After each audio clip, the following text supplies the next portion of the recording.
What is going on at Michigan? We got Jim Harbaugh having a regularly scheduled meeting with the rest of the Big Ten, and then we're having a conversation about the Big Ten needs to do something. It's what the Big Ten coaches are saying. Wild time in college football. Very wild time in college football, but we're glad to have you here. It is Thursday, November 2nd, 2023, the last one in history about to make it an absolute movie. We're glad to have you a part of this operation. It's college football and only college football every single day of the year. We got a lot to jump into. I was telling Nick Brake as we got rolling here, man, we wanted to edit some stuff out of this show, but with it being the last live show of the week, just couldn't do that. There's too many things that we need to get aligned on before we jump into the beautiful thing that is the Week 10 college football slate. So we are pulling no punches. We're going all gas, no breaks. Like I said, a ton to jump into. The upset forecast, as always, every single Thursday. Going to unpack that one for you and give you a feel for where we're at there when it comes to some games that maybe you need to keep a close eye on before we get too far into the weekend. When you're watching that ticker and say, wait, what's the Penn State-Maryland score? Wait, what's going on with Florida State-Pitt? We'll talk about it. We'll give you our thoughts there. Also, we got Bedlam. And not just any Bedlam. We got the last Bedlam, at least in Big 12 play as we know it, for the foreseeable future. Well, not foreseeable future, actually ever. Unless something wild happens down the road. This is the last Oklahoma State game we're going to get as Big 12 opponents. So who's going to win that one? Who's getting bragging rights going forward for the last time in Big 12 play? Well, we'll talk about it. We'll give you our pick and that one, give you our prediction. The college football playoff rankings, those came out the other day. And it's, like I said, it's sort of a feeling of you got your first exam grade back. It doesn't determine what you're going to do in the class, but it does kind of set the course for what you have to do the rest of the way to get the grade that you want. And a lot of these teams, they want to make the college football playoff. But what about those teams that were on the outside looking in? You know who I'm talking about. The teams that maybe were outside that top 6, outside that top 8, maybe top 10 or right on the line of top 10, but they still have a chance actually to make the dance. Who are those teams that we need to keep an eye on? Those teams that could really wreak havoc on this whole college football playoff, nice and put together bracket that we have in front of us. I'll tell you those teams, tell you what they need to do, and tell you why there's some more meat on the bone for a couple of those teams than maybe what meets the eye. Spoiler alert. There's a 2-loss team in there that I think can make some noise. So we'll talk about that here in just a little bit. As always, every single Thursday, we do our upset forecast, and we give you our final thoughts, our final predictions on the big-time matchups across the slate.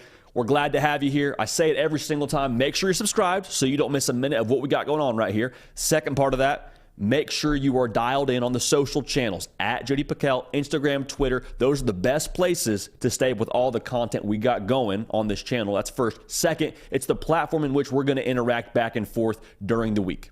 All right, so whenever we got something going on over here, we're going to make sure we talk about it over there. All right, so with that being said, let's jump right into it. I want to talk about upset forecast in a second. Before we do that, though, we got to talk about what's going on at Michigan, because everything going on with the Big Ten and Michigan, I mean, it feels like if you just refresh your timeline in social media world, like you're going to get a new story when it comes to Michigan. The latest of which being a Pete Thamel report that the Big Ten coaches on a regularly scheduled Zoom meeting, they had their 90-minute meeting, and then afterwards, Jim Harbaugh said, peace out, I'm going to jump off. Y'all can talk about what you want to talk about. The Big Ten coaches are going to Tony Petitti and saying, we want you to take action against Michigan. We want Michigan to have a punishment that happens this year, this season, right now, because the NCAA isn't doing anything. And so this one kind of reads a little bit funny because my first thought was like, well, what do you want them to do? Like, what do you actually want the Big Ten to step in here and do to Michigan that would appease you?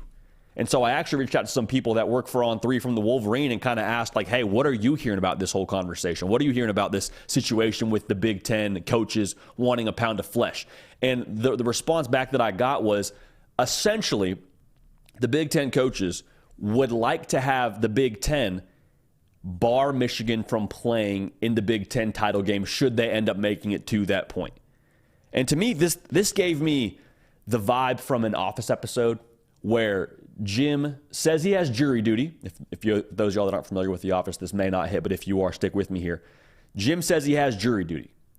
And he says he has it the whole week, but he only goes for one day. And essentially, Dwight finds out about it, who is his nemesis in this situation, and says, well, I want Jim fired from the office. I want him out of here. Either he goes or I go.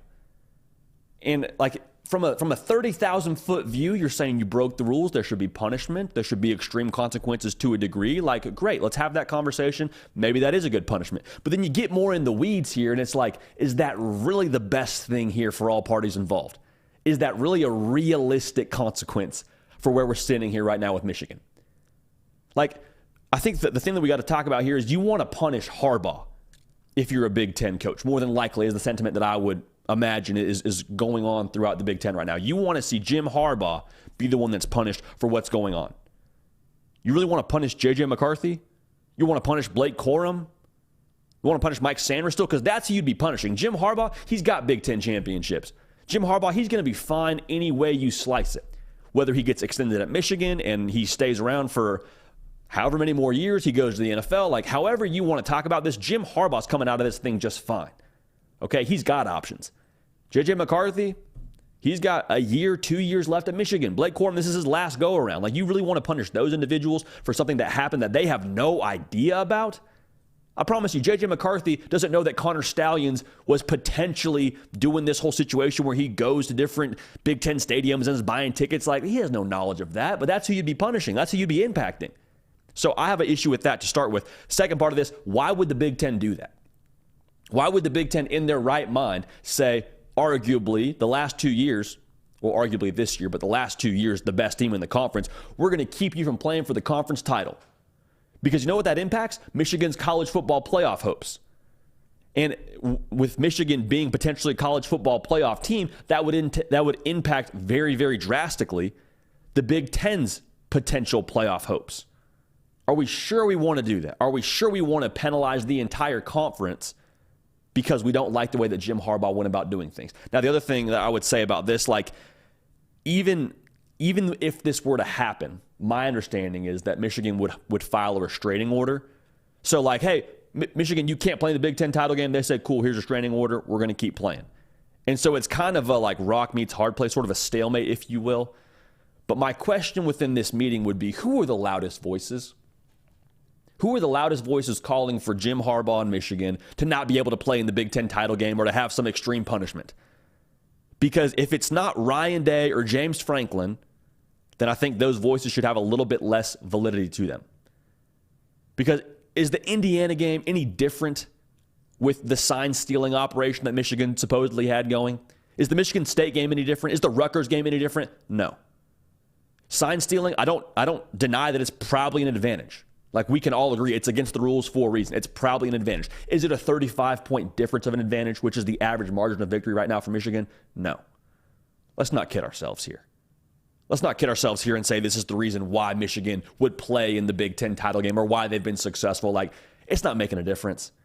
So if you got beat by 21 points against Michigan or more than that, then, like, let's all just kind of relax a little bit and say, okay, let's let somebody else handle this.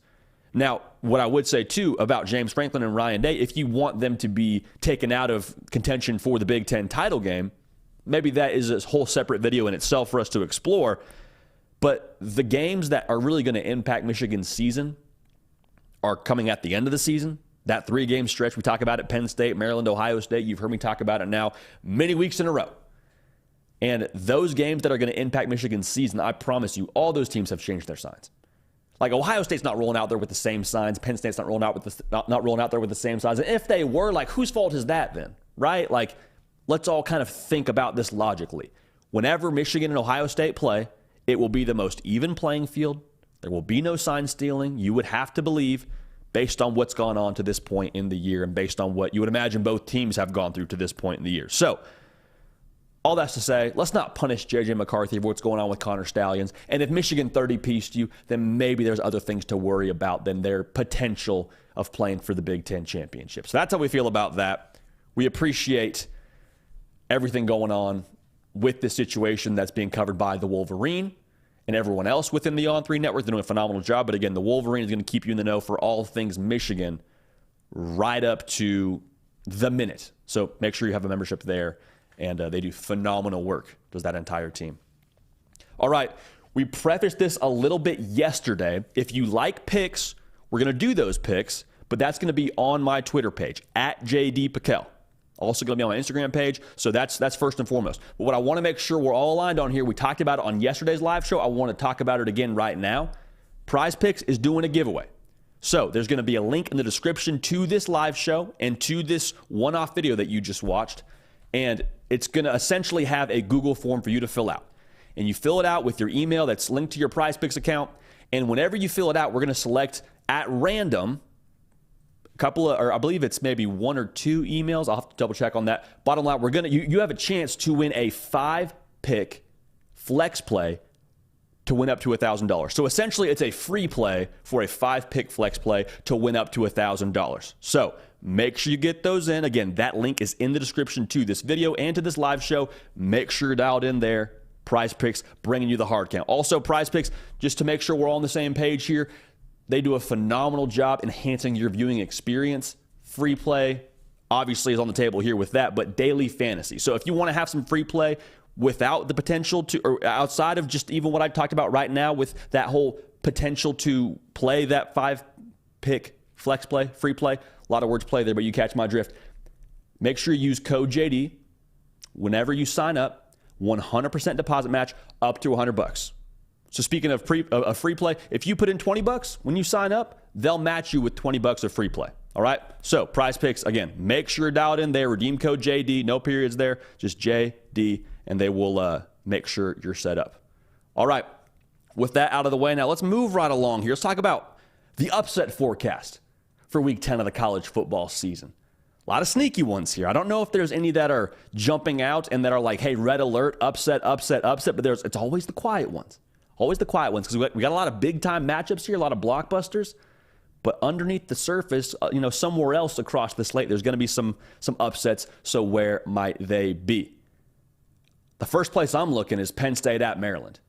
Maryland's an 8.5-point dog. Penn State last week now didn't look great against Indiana. And you kind of attribute that to the way that they played Ohio State tough the week before, and maybe they're out of gas. Like, my question is, have they refueled?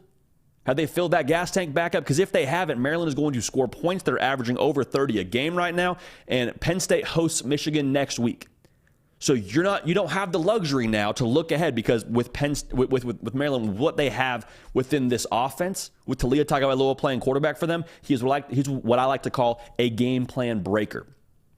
Meaning, when you have a dual threat quarterback who can run, who can pass, anytime he gets out on the edge and he kind of breaks contain, it's a new play, if you will, you better be on your P's and Q's and make sure you're plastering to your receiver on the back end. Because if you don't, you try and come up and tackle him, he's going to throw it over your head. And if you try and turn your back and just stick to your man, he's going to run for a first down. So he kind of puts you between a rock and a hard place there, does Taulia Tagovailoa. They also just had a bad loss to Northwestern, backed into a corner, are the Terps right now. Nothing more dangerous than a Terp backed into a corner. He's going to find his way to fight out. So keep an eye on that one. Again, 8.5-point dog. We'll see. Penn State better find a way to generate some offensive juice, because if they don't, Maryland's going to make that very, very interesting. Here's another one right down the road from us. Auburn at Vanderbilt. Little homecoming special for the boys at Vandy, huh? 12.5-point dog at the crib. Now, speaking of generating offense, Auburn, they've had some issues now. Now, they beat Mississippi State last week. That's a great win. But November of last year is when the Commodores got to work. Beat Kentucky, beat Florida. I wonder what they have up, what they have up their sleeve for this November. Now, I would also say this is my real concern when it comes to like the upset factor here. Young teams, and I mean young in the sense of they haven't been together for a very long time with this staff and all the transfer portal pieces. There's a tendency there to take your eye off the ball and not treat every single team the same. And we're all aligned here. Like Vanderbilt, I think Clark Lee's doing some great stuff over there. They may not have the same attention of Auburn as maybe a Alabama would. I think that's fair to say. So, if Will Shepard, the receiver for Vanderbilt, is able to go in this game, last I checked, he was questionable. If he plays in this game, he's one of those players that's good enough to take over the whole game. That's how good he is. Keep an eye on this one. If Auburn wants to kind of sleepwalk their way into Nashville, they see the construction and it's Vanderbilt and all these different narratives going through their head. Vanderbilt is sneaky enough and gritty enough, and I think at some spots talented enough to make it very, very interesting. So keep that one on your radar when it comes to the upset forecast. Now, we went deep in the bag for this next upset forecast. Jacksonville State The Gamecocks, baby, playing guess who? The South Carolina Gamecocks. So we got the Gamecock Bowl, plus 15.5 is Jacksonville State. South Carolina, big effort against A&M. We talk about this a lot with college football teams as a whole. Like, sometimes you give a great effort the week before, you trot out there, and you find out, hey, fuel level's a little bit low. Is South Carolina all the way dialed in, or are they seeing Jacksonville State and saying, oh, thank goodness, we're glad to see you here? I don't know, but Jacksonville State, they do a phenomenal job taking it away. They're averaging almost 2 takeaways a game. Now, Spencer Rattler, God bless him, he's been great recently in terms of taking care of the football throughout the course of this season, but you've seen it now a couple times. You've seen he tries to make something happen that's not there. To be honest, it's pretty much been the Spencer Rattler effort this entire season offensively for South Carolina. They've had some other guys step up. Xavier Legette obviously deserves a ton of credit. I'm sure they would love to have Juice Wells the entirety of this season, but Spencer Rattler's kind of been the guy to make this all happen for South Carolina. That's a lot of weight on your shoulders. When you feel weight on your shoulders, you try and overextend. If you overextend and turn the ball over, well, then we're watching the ticker and saying, turn on Jacksonville State right now. You're going through Twitter and saying, and seeing me tweet, emergency TV channel change alert. Jacksonville State, South Carolina is tied going into the fourth quarter. That's a reality that could be possible. I'm not predicting it. I'm just saying there's a formula here. There's a scenario where that could be the case. Now, this was one that I wasn't sure I wanted to put on here when it came to the upset forecast. Like, I really went back and forth on this one. And so we're going to ride the fence here as much as humanly possible. But it's Florida State at Pitt. And the note that I have here is I wonder about this game. So I don't know if it's on the upset forecast. It's probably, if you're treating it like a weather forecast, it's probably one of those clouds that's way off in the distance. I think the word they use is cells. One of those cells way off in the on the distance, and you're checking it out. We've seen Pitt be scrappy. Now, were they scrappy last week against Notre Dame? Absolutely not. But they beat a good Louisville team, and I think Pat Narduzzi is one of the more underrated coaches in college football. But the reason why I'm so hesitant to really lean towards Pitt as making a real upset effort is Pat Narduzzi, I don't think, did anything to endear the locker room to him last week when he talked about, as a college football head coach, you lose good players, and we think we're going to replace those good players, and we haven't done a good job doing that. Now, if you check the Twitter sphere when it came to Pitt football players, they were not having any of that. A lot of quote tweets. A lot of, are you kidding me? A lot of me, is this serious? A lot of me, nah, did I read that right? Like, that was kind of the sentiment, the spirit of what was the response to Pat Narduzzi's post-game press conference. So we'll see where they're at. We'll see where they're at as a locker room. But again, just as a pure football team and the way that they've played to this point in the year outside of that Notre Dame game, I think they're sneaky.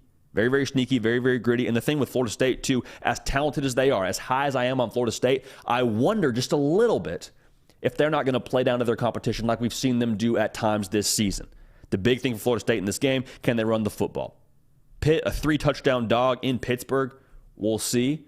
Again, I probably don't feel strongly enough about this game to really say, hey, watch this one for an upset, but it's something that I just thought we should throw out there by nature of what we've seen Florida State do and what we've seen Pitt do to this point in the year. So that's kind of the upset forecast, if you will, to this point when it comes to Week 10.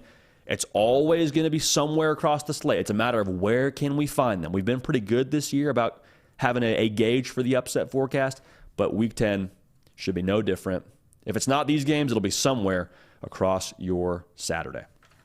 We love them for that. We love them for that. We love the fact that every single Saturday you're going to find someone getting beat somewhere where they shouldn't. Hey, make sure you subscribe. Make sure you've liked the video. Little thumbs up icon under the video. We'll get over 100 likes.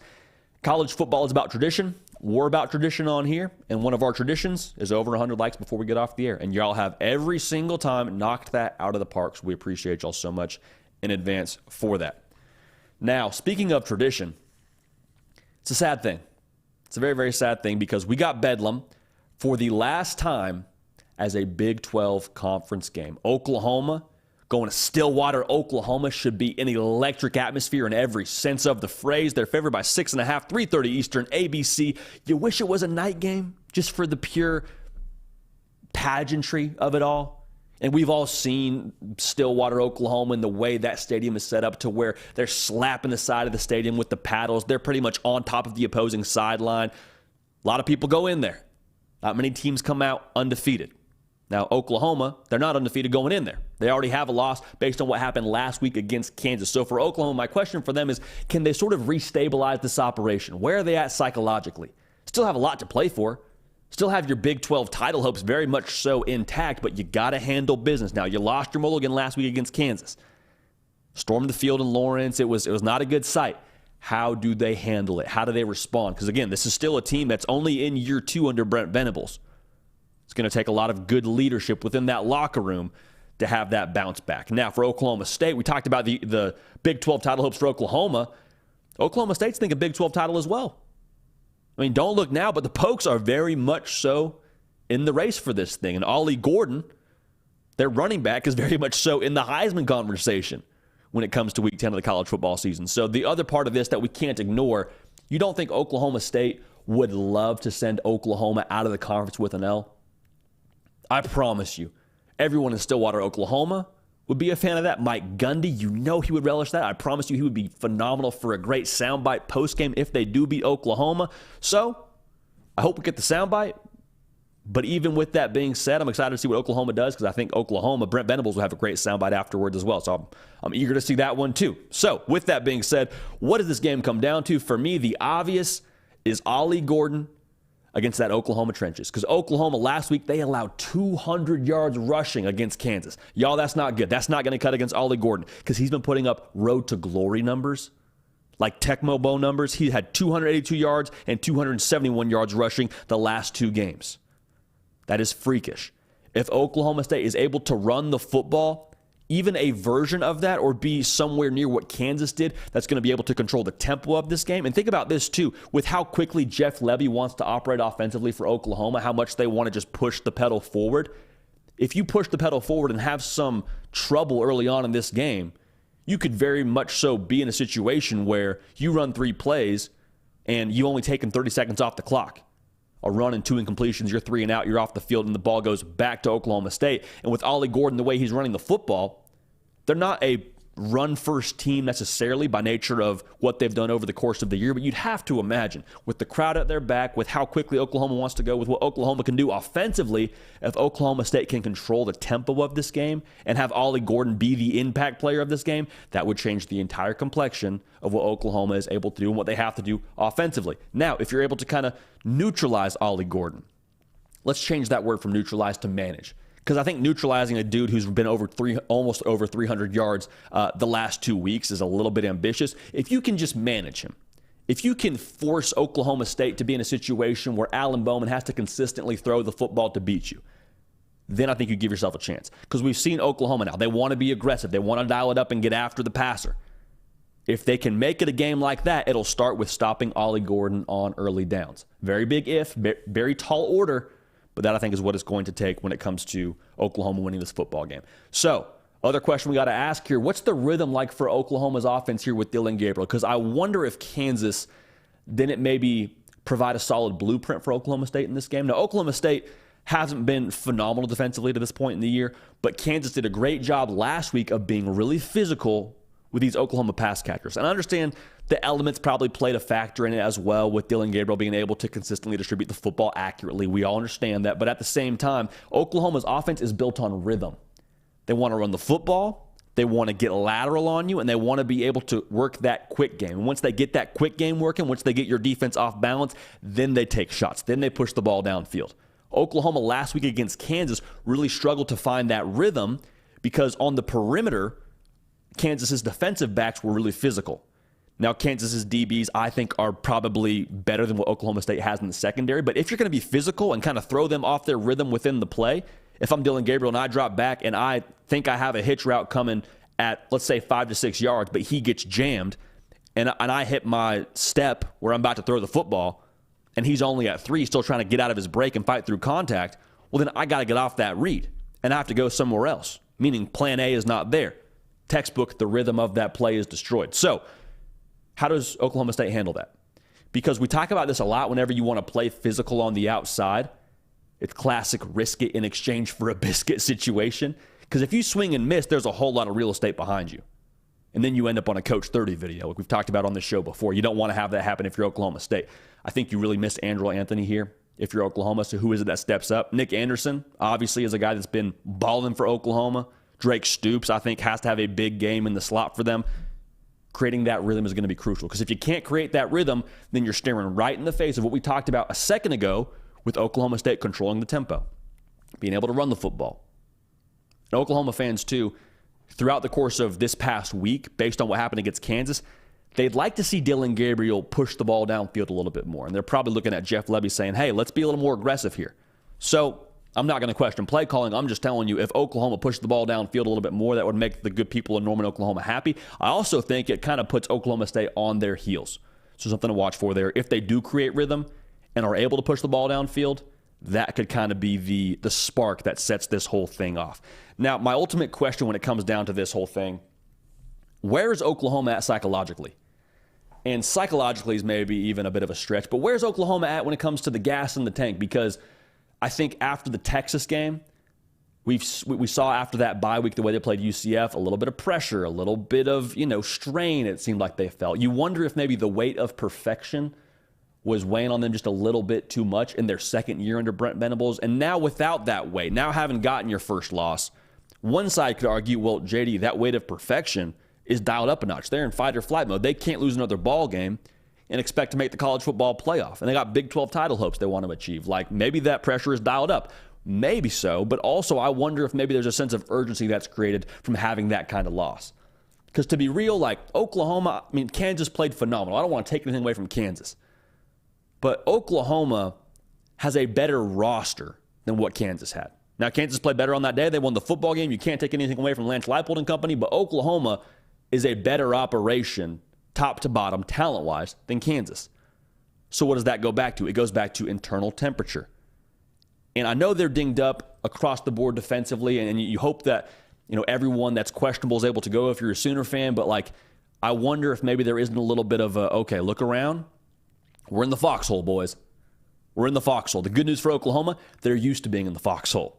They were in the foxhole this entire offseason with everyone talking about Brent Venables. Is he the right guy? They're 6-7. They lost 5 games by 1 score. Who's Oklahoma? I still think this is a really talented football team, like I've already communicated to you a couple times, and I think they're going to get up off the mat in this game.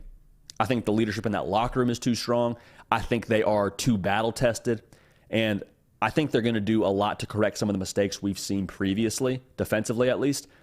Keep an eye on the misdirection for Oklahoma State, because that really is something that Oklahoma struggled with throughout the course of the season, from the UCF game to the Kansas game, all that pre-snap movement. Keep an eye on that. But even so, I think Oklahoma offensively is able to get rhythm in the pass game. I think Drake Stoops has a big day being that guy that creates rhythm in the short game, and then Nick Anderson does what he does going vertical.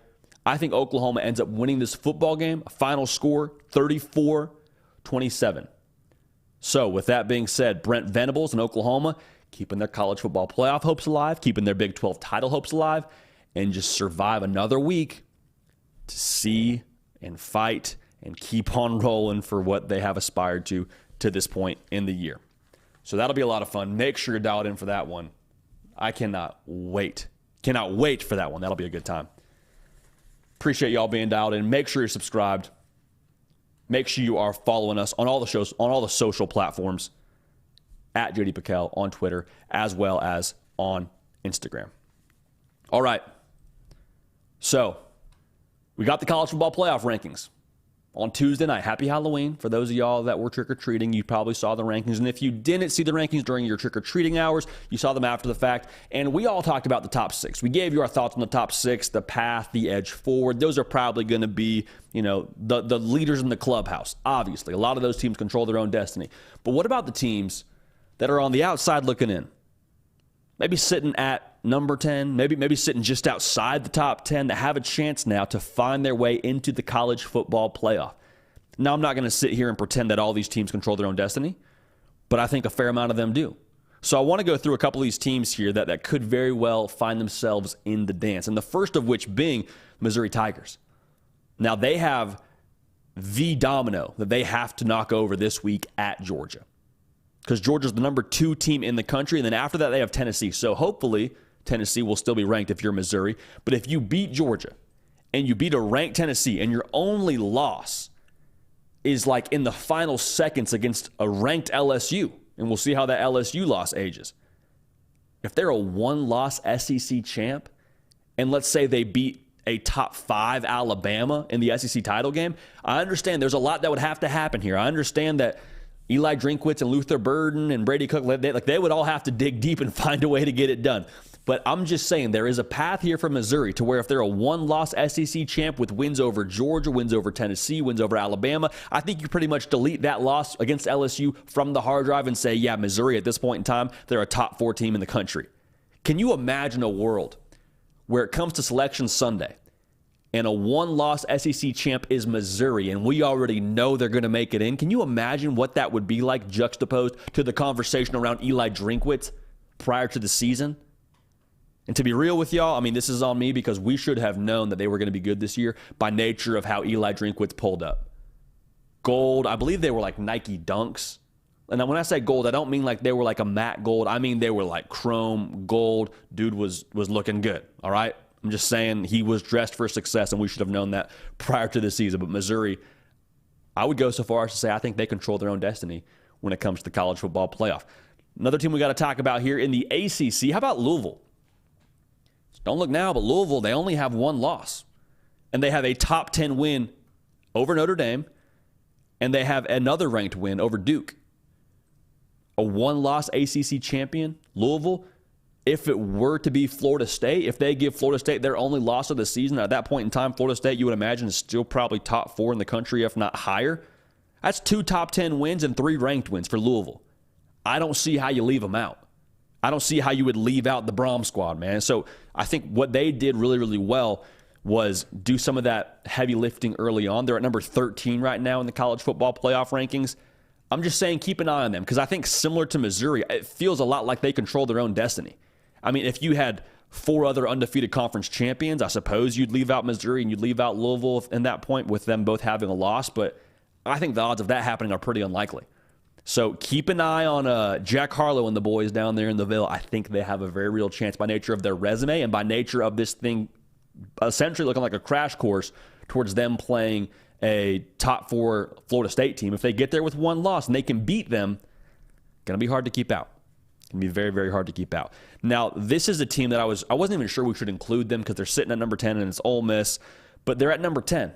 They're not sitting within the top 6. They're not sitting ahead of Alabama, obviously, because they did not beat Alabama. But with that being their only loss, same thing we talked about with Missouri. Like if that is their only loss, if they have one loss to a good SEC team, and they have Alabama, their best win obviously is over LSU, and then they play Georgia next week. And if their only loss is to Bama and they beat both those teams, I don't know. We'll keep an eye on this thing and how that shakes out because I understand that you probably need Alabama to help you out a little bit here to find yourself to the SEC title game. But let's say this. Let's say Ole Miss does in fact find their way to Atlanta by nature of how things shake out. If they beat Georgia twice, I don't know how you leave out Lane Kiffin and the boys. Because everything we asked of Ole Miss going into this season, they have done. Hey, improve your defense. For the most part, they've done that with the exception of the LSU game. They're giving up right around 23 points a game. That's improvement structurally. When you watch Ole Miss on the field, forget the box score, they look like a better defense. We asked for Jackson Dart to step it up. He's done that. He was like 2-to-1 touchdown interception ratio a season ago. Right now, he is dealing it. He's running that offense with ownership. And Ole Miss is scoring a lot of points because of it. I understand it's not necessarily like the most probable path, but I do think Ole Miss just sitting there with one loss, that game against Georgia will be very impactful, and obviously they're keeping an eye on that Alabama-LSU game as well. Now, speaking of LSU, with their loss being to Ole Miss, and that loss continues to age well, and their other loss being to Florida State, you wonder where the committee would put them if they got some chaos. Because we've never seen a 2-loss team in the college football playoff. But look at just how much meat is on the bone here for LSU the rest of the schedule. Let's say they beat Alabama, and let's say they beat Georgia in the SEC title game. You probably need a Pac-12 champ to have 2 losses, and you probably need a Big 12 champ to have 2 losses. But if you're an SEC loss, or if you're an SEC champ with 2 losses, and it's LSU with wins over a top 5 team, a top 5 team in Georgia and I guess top 3 team in Georgia, likely, and then over a top 10 win over Alabama, and your only loss is to a top 4 team, LSU, and a really good Ole Miss team that continues to trend the right way. Like, I'm just saying, I think LSU has the resume at this point in time to at least make it a conversation if there were to be some other 2-loss conference champs. So they don't control their own destiny. We're not saying that, but I am saying there is a path here for LSU to find their way to the college football playoff. Is it likely? Probably not. History says it's impossible. But someone's got to make history. Might as well be LSU. So a lot of SEC juice there by nature of the way these schedules are backloaded and by nature of potentially playing a Georgia in the SEC title game. If it's Ole Miss, maybe you play them twice. But, yeah, it's going to be fun now. In November, this is going to be a phenomenal stretch here when it comes to the college football landscape, and I cannot wait to watch the finish. We think we know how it's going to shake out right now. We always think going into November, yep, no problem. Nice and neat. We know how this thing's going to go. We know who's going to be in the college football playoff, and then every single selection Sunday, it's very, very different than what that first rankings look like more often than not. All right, appreciate everybody tuned in live. Hey, if you could like the video real quick, we would appreciate that tremendously. We got some final thoughts to get to here when it comes to week 10 of the college football season. Every single Thursday we do this. We do our prediction show on Tuesday. So if you are new to the show, welcome. That's when we do our predictions for games. But we do our predictions for what's going to happen in the games when it comes to our Thursday show. So a couple final thoughts here across the board I want to get to. And I want to start with Georgia. Because Georgia, we talk about it a lot on here. They're kind of finding their stride. It feels like they're playing their best football right now. And it's weird because they just lost their best player in Brock Bowers. He's not in the lineup right now. So obviously you got to have more guys step up. And I think by nature of what Missouri does defensively, I think the Ladd McConkey Good Vibes Tour is going to continue. He was dinged up early in the year. He's finding his stride at just the right time for this Georgia offense. Played great against Florida last week, over 100 yards receiving.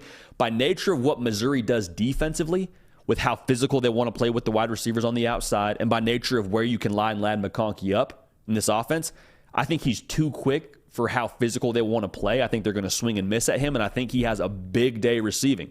Carson Beck knows where to go with the football. Translation, if Ladd McConkey gets open and wins his matchup, which I expect him to do pretty frequently, with how quick he is, they're going to make sure they feed 84. And again, I think he's stepping up even more and becoming more of a focal point in this offense with his experience at Georgia with no Brock Bowers. They trust him. They showed that last week. They'll show it again this week. Ladd McConkey, go ahead and rock with him when it comes to any potential PrizePicks plays that could be out there. Now, Alabama. This is a chance for them to really redeem that Texas game. And when I say redeem that Texas game, I mean specifically when it comes to Jalen Milroe. Think about the way that we talked about Jalen Milroe after that game. Good athlete, but makes the big mistake. Good athlete, but too many turnovers.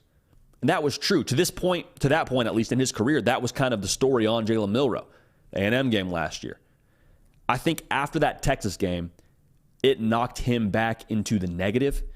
And what I mean by that is I think it was consistently a climb back for him. I don't know if it was internal with that coaching staff and the trust of Nick Saban, but I think it was probably for him a proving it to himself kind of climb back to getting to neutral. And I think he's done that to this point. But if he can go out and play phenomenal against LSU, that could be the spark that sets it off for Jalen Milroe the rest of the way. And what I mean by that is we could see a totally different Jalen Milroe the rest of the season by nature of how he plays against LSU.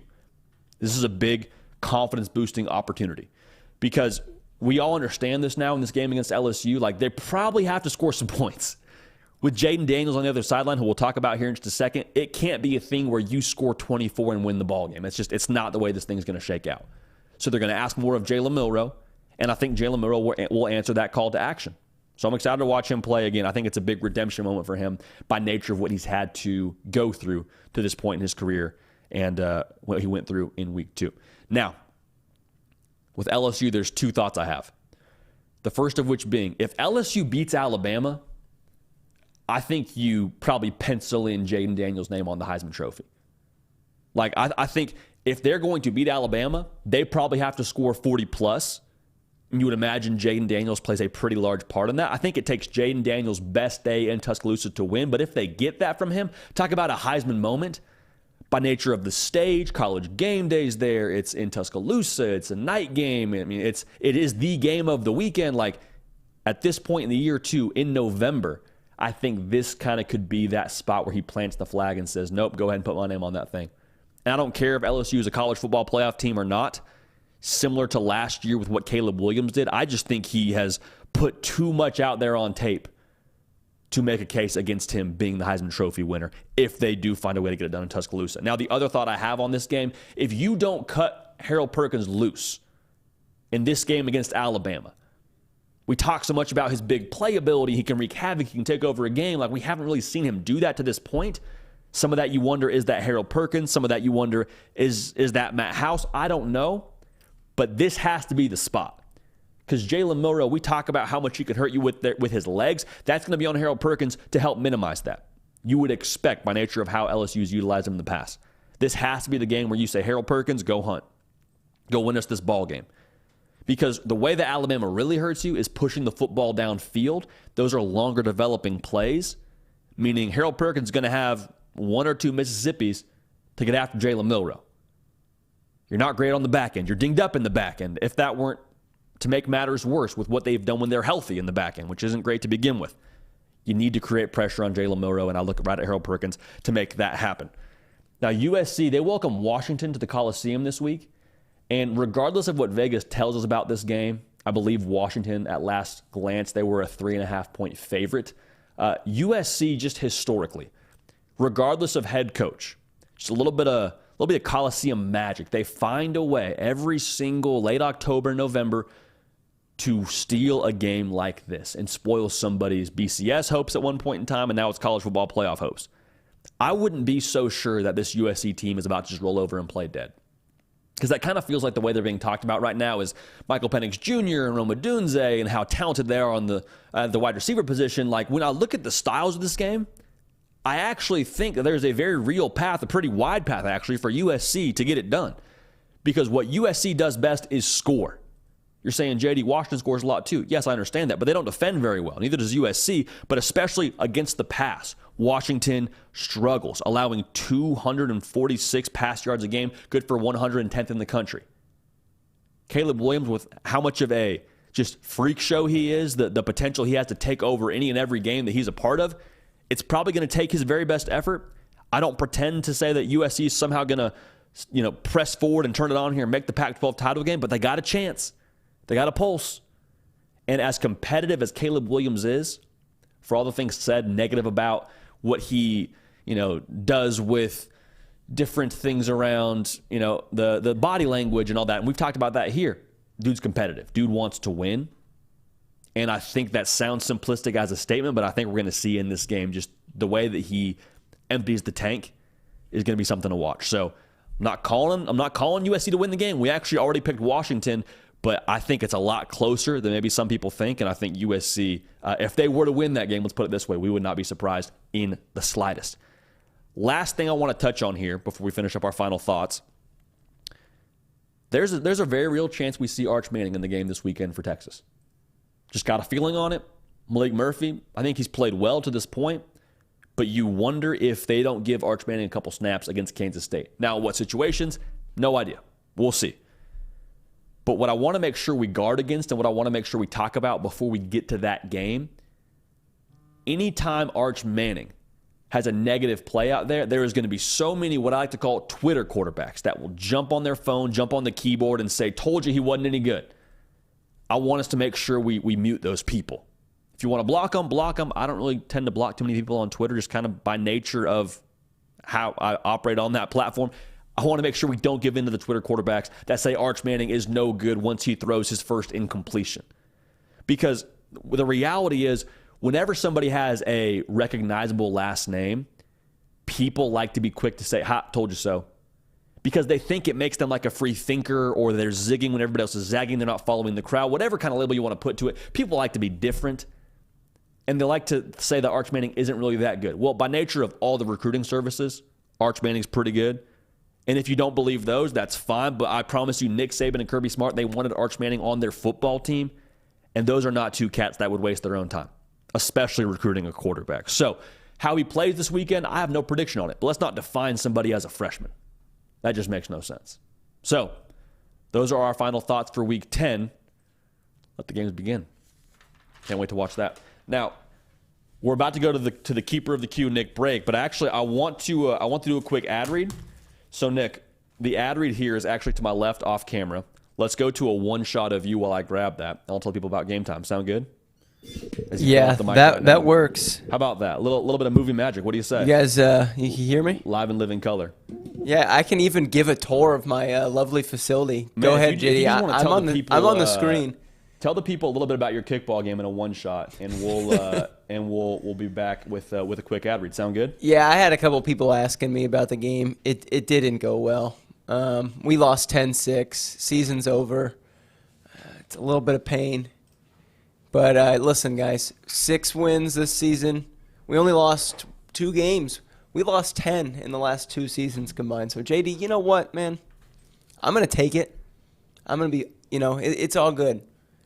You still hung a banner. Yeah, we hung a banner. I just want to progress next year. I don't want this to be a fluke. I want to be the team that builds on this, and we go win next season. Well, I mean, hey, National Signing Day is around the corner. Y'all have a chance to go acquire some talent. The transfer portal, I imagine, y'all will utilize that as as any good team would. But we salary cap's going to hit us hard this offseason, man. Ooh, okay. Okay. Well, we got to get some more donors then. We got to get the boosters involved. We got to get the collective involved, and we'll find a way to yeah, you know what? Actually, to boost that. Hey, donors in the chat. I know OG Gary's a big fan of Big Kick Energy. So is Evan, Tanner, I think. So you guys, if you ever want to invest in BKE, then just let me know. We got a good group, man. We got a very good group. Hey, Nick, I appreciate you doing that. We're going to go to your questions here in just a quick second. So we have about 60 seconds. Get all your questions into the live chat right now as I do this ad read. Want to tell you all about Game Time because Game Time is bringing you the hard count today, and we appreciate them doing so. There's a lot of big games on the slate this weekend. You got LSU, Alabama. You got Texas, Kansas State. Heck, next weekend you got Michigan going to Penn State. The bottom line is you're going to want to be at those games. Don't be that guy or that gal that you're talking with your friends about your plans for the weekend, and they're all like, oh, we're going to the game, and you're like, oh, I couldn't get tickets. Let's not do that. Let's utilize Game Time. They are the best way to safely, quickly, and efficiently and financially responsible way to get tickets. You should not have to worry about buying tickets, all right? You should not have to stress about that months in advance, wait right up to the day of the event even, and Game Time has got you covered, okay? So you can utilize Game Time for anything from concerts to college football games to comedy events. They've got it all. Game Time is the only ticketing app that gives you complete peace of mind when you purchase, all right? The best part about this is they show the all-in prices total to you up front. I say the best part, it's one of the best parts, all right? There's also the fact that you can see the view from your seat before you even purchase it. It's not going to be something where you show up and then, oh, wouldn't you know it, Jumbotron blocking your entire view of the game. Not the way that Game Time operates. Again, you can see the view from your seat before you purchase. And again, they are obsessed with helping you save money. I said it a second ago. They are one of the most financially responsible ways to purchase tickets in that if you find a seat in the same row and section of your seat for less, Game Time credits you 110% of the difference. So take the guesswork out of buying tickets with Game Time. Download the Game Time app. This is important now. Create an account. Third step is big. Use code HARDCOUNT for $20 off your first purchase. First time using the app, find an $80 ticket, knock $20 off that bad boy, make it a $60 ticket. Terms apply. Again, create an account, redeem code HARDCOUNT, HARDCOUNT, for $20 off. Download Game Time today. Last minute tickets, lowest prices guaranteed. Now, Nick, I actually lied. We got one more ad read to get to. What do you say? Yeah, I just got to get rid of this whole graphic here. We're good to go, man. Phenomenal. Phenomenal. Y'all, we're getting to those questions here in just a second. One more ad read, and then we will be off to the races. All right. The Hard Count is also brought to you today by Bird Dogs. Now, we're moving into what I like to call frosty windshield season. Check the temperature when you wake up. It's 30 degrees. Maybe it's 40s for some of our friends in the Northeast. We're with you, probably right around 20s. The bottom line is we are no longer in shorts wearing season. Now, Bird Dogs, they were great to us during shorts wearing season. So as we transition out of it now, we're probably wearing something else, right? Wrong.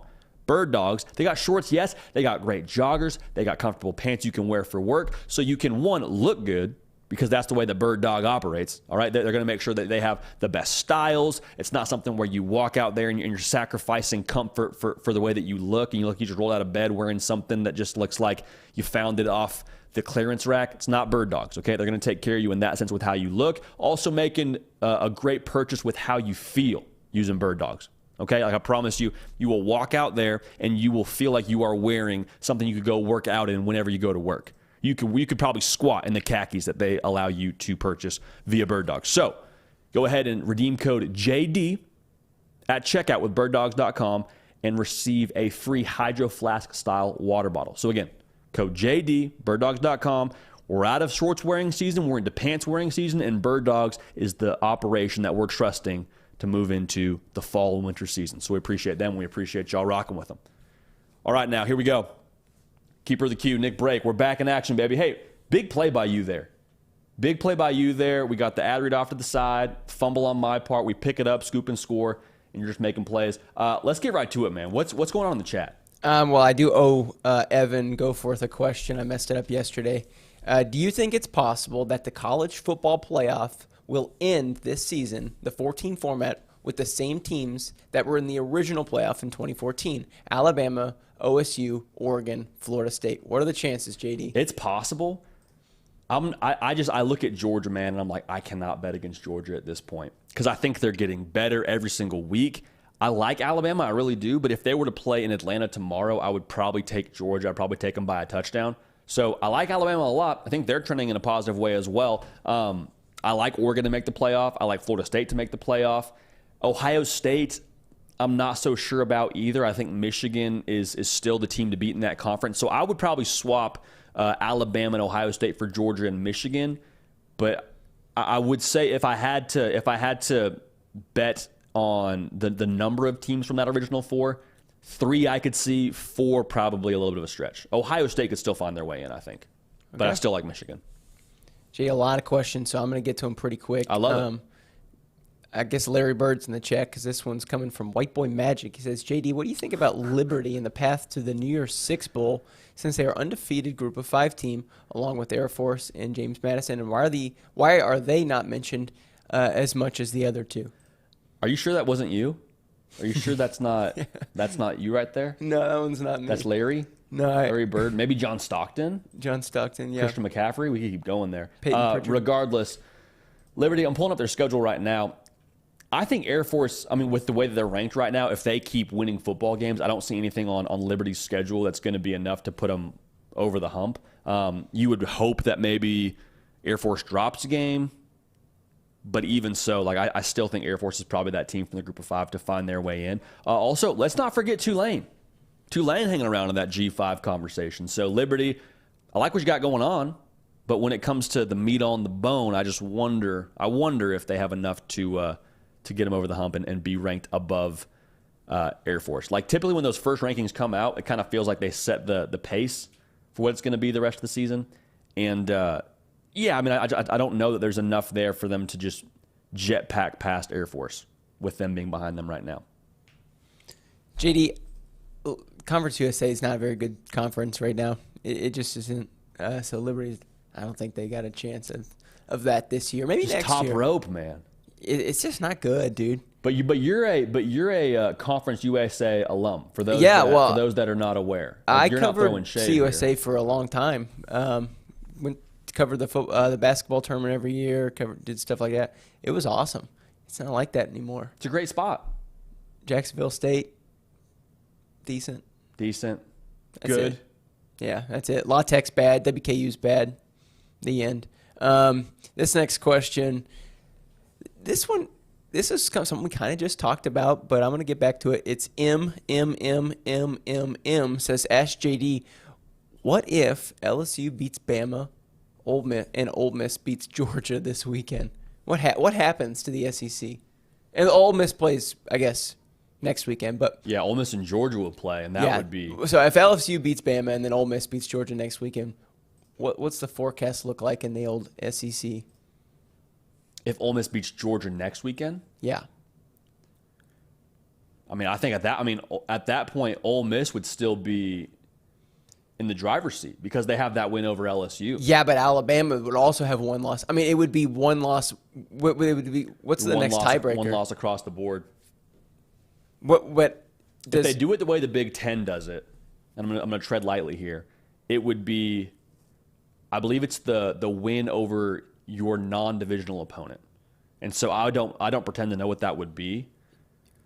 If Ole Miss, so the way that I'm looking at this, I think Ole Miss controls their own. I don't know if it controls their own destiny because Alabama has that win over them. Mm-hmm. Man, yeah, that's a great one. To be honest, I don't know. I do not know, Nick, but I do feel like it's going to sort itself out because I don't think Ole Miss is going to beat Georgia next weekend, to be honest with you. Yeah. But if they do, things get dicey. Yeah. Things get very, very dicey. Man, that kind of And Ole Miss has that loss to Bama. Yeah. Hurt my head a little bit thinking about that. Those are tricky, man. I don't know the answer to that. If someone knows immediate tiebreakers in the SEC, send that in the chat. We can get to that in a little bit. Craig. We'll have to check back. Haven't seen Craig in a while. Good to see you, Craig. Craig's back. Craig's been working. Been away, enjoying Matt Rule's grind lately. Hearing the sweet sound of the black shirt helmets and pads pop in the 20-degree Nebraska weather is bliss. Great show, you guys. What hot take do you have this weekend? Craig, I appreciate that. Hot take, man, we don't really do hot takes on here. I'm not going to lie to you. That's true. No hot takes. Maybe the take that would be counterintuitive.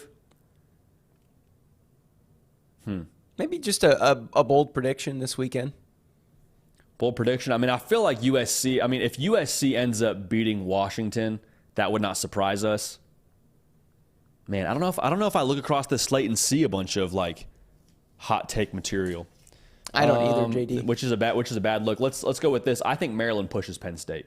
They're 8.5-point dogs is Maryland. We talked about it earlier in the show. I think they're going to push Penn State. I really do. Okay. I think Talia Tagovailoa is going to generate some offense. They're backed into a corner. Like I think Maryland, as hot a take as we could muster at this point in time, I think they're going to be a team that really pushes Penn State. Would not surprise me if they won that one outright, to be honest, and makes this whole conversation around the Big Ten a two-team race. Man, for James Franklin's sake, they better win because everybody in the chat's always the Penn State plays nobody, can't beat anybody. Be a half-decent win there. Yeah, and they would also, if they lose to Maryland, all the ammunition that they need is just loaded up and pointed directly at State College and the Nittany Lions. Like that would be brutal. Would be brutal. Speaking of loaded up, pointed straight at somebody, man, Ed just took a shot at you. Said all of your takes are hot takes, JD. See, but I don't know if he means that in like an endearing way or if he's saying that in like, hey, this guy has no idea what he's doing. I think it's in a positive way. Ed's a very frequent viewer. We appreciate Ed for being dialed in. We appreciate Ed, and we appreciate y'all that are in the chat right now. Heck yeah. How's two more questions? I would love that. Nothing I've been seeing this one a lot. Matthew Carreno, I would assume is how you say this, was saying earlier that we needed to make sure that all the players on the roster that my kickball team played last night were certified because that's how we won a week ago. I think they were. Unfortunately, they all had their jerseys on. But anyway, Matthew asked, in your eyes, who are the best or most impactful players, in college football this season? Maybe not your Heisman votes, but just most a player, impactful. who a team just could not be the same without. I look right at Ohio State. Marvin Harrison Jr., if he didn't play for Ohio State in that game against Penn State, I don't know if they win. And that's not because I think anything less of Ohio State. It just felt like they were two pretty evenly matched teams, and then number 18 was just like, no, I'm the guy. No, you're going to feed me the rock, and I'm going to take over this game. So I think you got to look right at him. And then Jaden Daniels, what he's done at LSU, that defense is probably bad enough at this point in time for them to be like an 8-4 football team, 7-5 football team if we're going to be really harsh. But Jaden Daniels and the way that he's taken not just the next step, but like the second and third step for that LSU team, unreal in every sense. And I think those are the two most impactful, which happen to be in line with the Heisman Trophy. So it's kind of a cop-out, but I think it's absolutely fair to say those are the two most impactful. JD got some love in the chat from Ed. Just saying, we love you, JD. Ed. Yeah, absolutely. Thanks, Ed. We're making sure the air is still good. We don't want to... Making sure it's clear. Yeah, I don't know how that expression goes. Anyway, last question, JD. By the way, Craig, since you didn't give a hot take, gave his own. He says Nebraska's going to win the West. Shock the nation. Wow. Hey, it's possible now. It is actually quite possible. It's possible for the boys. It's possible for Matt Rule and co. Could you imagine if they were to win that entire deal? Yeah. if they find their way into Indy and they win the Big Ten, what do we do then? Like, that just crashes every single playoff scenario, does it not? It absolutely does. That would be unreal, man. Holy smokes. For the day, there's a lot of questions I'm not going to get to today. Minecraft Arenas, OG Gary, a lot of people out there. Thanks for asking. Zach asked a good question, but I'm going to go with the one that came first and pretty frequently. Rocky Top Tom said, more likely K-State beats Texas or Oklahoma State beats Oklahoma this weekend, JD. I think Oklahoma State beating Oklahoma feels more likely. I think, see, even as I say that, I'm like, I don't know. I'll flip-flop there because I think Oklahoma State, they're going to give I think both are going to be great games. I'll say that right now. Both are going to be great games. Both are going to be, hey, watch both those games, be glued to your TV set. Kansas State, the more that I think about it, with Texas having a backup quarterback, as good as Texas is defensively, handling that running quarterback attack is just tricky. I think they'll both win. I think Oklahoma and Texas both get out of this weekend with a win. But I think Kansas State, with how they're built and the spot that Texas is at right now, kind of trying to hold this thing together, is going to keep them ultimately from being able to win that football game. Or is going to keep them from being able to win that football game if you're Kansas State, rather. But it'll be good, man. JD, really quick, I like to talk about the teams we don't talk about as much. So Minecraft Arenas, I actually want to get to this question before we go. How do you feel about Arizona going into the Big 12 next year? Man, I feel you got to feel better about them right now with the way that they've played this year. I mean, they don't have the most like attractive record, but look at the games that they've played and how tough they've played some of these teams. The way that they played Washington, I mean, took them down to, it was a 4-quarter game. The way they played USC, and that went to like double OT. I mean, they're feisty, man. I think Jed Fish has got that thing headed the right direction, and if they can kind of win Arizona. If they can win Arizona on the recruiting trail, there's so much talent in that state. If they can just kind of keep a fraction of that talent home, they're going to be really good for a long time, Nick.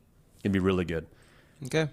Hey, Nick, you know what? Let's do one more thing. Let's tell the people about PrizePicks and get our PrizePicks actual picks out there. Okay. And so we'll let them know here really quick so we can also tack this on to one of the end of our videos. I told y'all we're going to have picks for you. I lied to you. We got to get those in on the live show and make sure that you know about that. So, really quickly, PrizePicks Daily Fantasy. Okay, phenomenal way to enjoy your Saturday afternoon whenever you're watching the college football game. If you just want to maybe have a little bit more of a enhanced viewing experience, put some PrizePicks plays in there, and we'll have a good time. Here's what we got baked for this upcoming Saturday. Kind of got it in the oven, letting it cook a little bit, but we'll take it out on Saturday. It'll be hot and ready.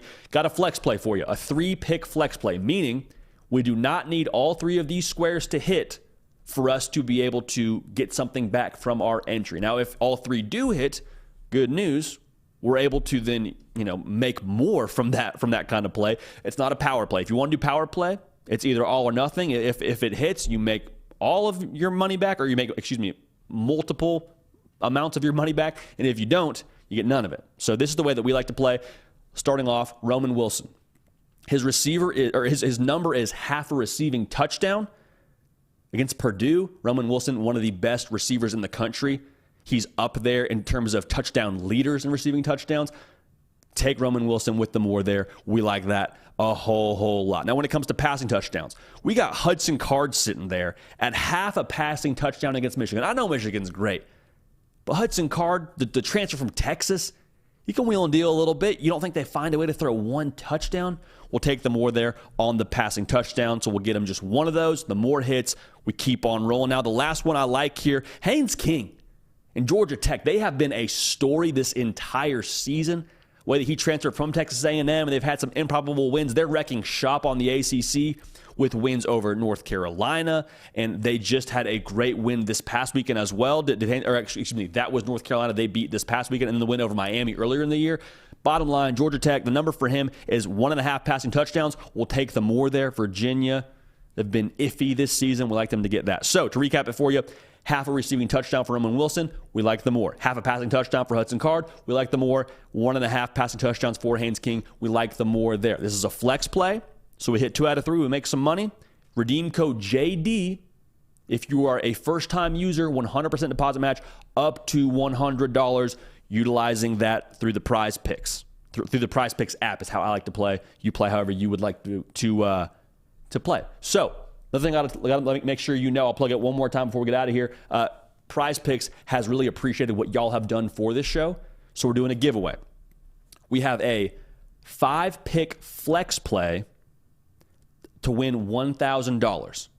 Now, what you have to do is there's a code in this live show or in this video if you're watching it in a one-off style in the description.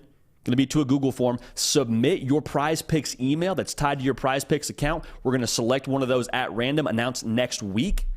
And if you're selected, you can then put together your 5-pick flex play. And if it hits, you can win $1,000. Okay, so make sure you get that in there. We appreciate PrizePicks for making that a reality. We appreciate y'all for generating this much attention so we can do things like this. So again, get those in at this link. We appreciate y'all. We're going to have a real good time. Fade or follow on those PrizePicks. All right. Thank y'all for being tuned in. Let's have the best college football Saturday the world has ever seen. Week 10, baby. Let's knock it out of the park. For Nick Craig, for myself, JD Piquel, we love y'all. We appreciate y'all. We're going to keep this party rolling. We will see y'all next time.